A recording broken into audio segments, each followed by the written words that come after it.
Сәлем, каналыма тіркеліп, лүпіл басуды ұмытпа.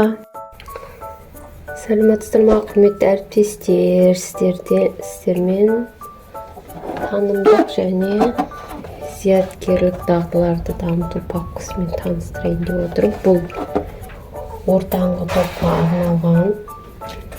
Бұл жерде 8 ойын бар. Бірінші ойынымыз үлкен кішкентай деген липучкамен барлығы.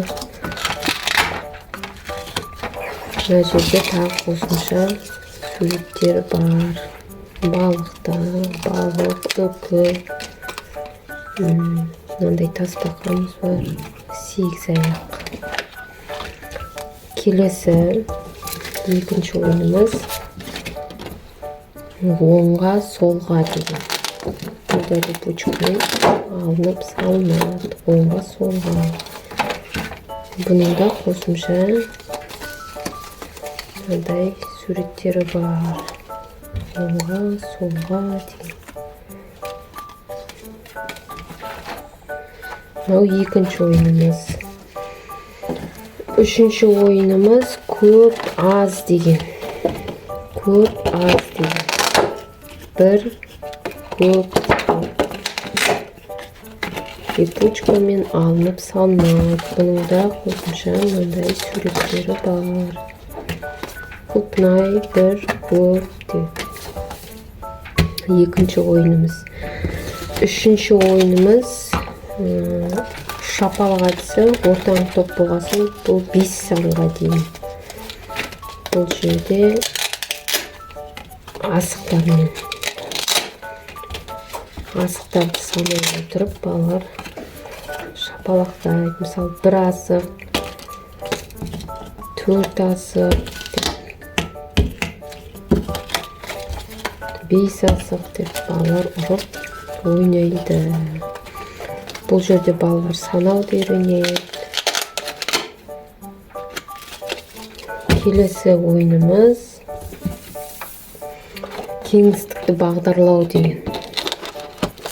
Бұл жерде балаларға ойнаймыз. Мысалы, доп ішінде десе, допты ішіне саламыз.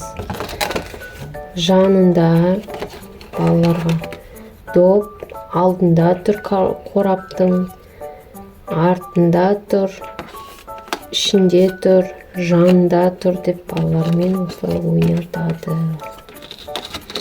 Кеңістікті бағдарлау. Сосын келесі ойынымыз жансыз жанды табиғат. Бұл жерде балалар жанды жансыз табиғатты ажыратып үйренеді. Мына жерге суреттерді алдына береміз. Сосын балалар жанды жансыз табиғаттарды жабыстырады. Сосын келесі ойынымыз түстеріне қарай топтастыр асықтарды.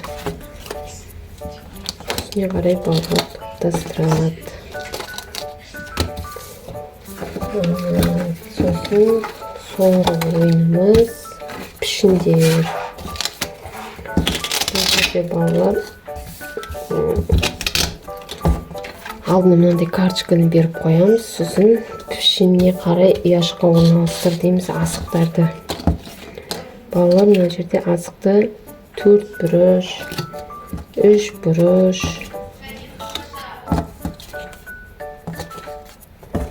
дөңгелек деп орналастырады. Сосын түсіне қарай топтастыруға болады. Түсіне қарай топтастырамыз деп балалар түсіне қарай топтастыруға болады. Бұл жерде балалар түстерді атайды, пішіндерді атайды.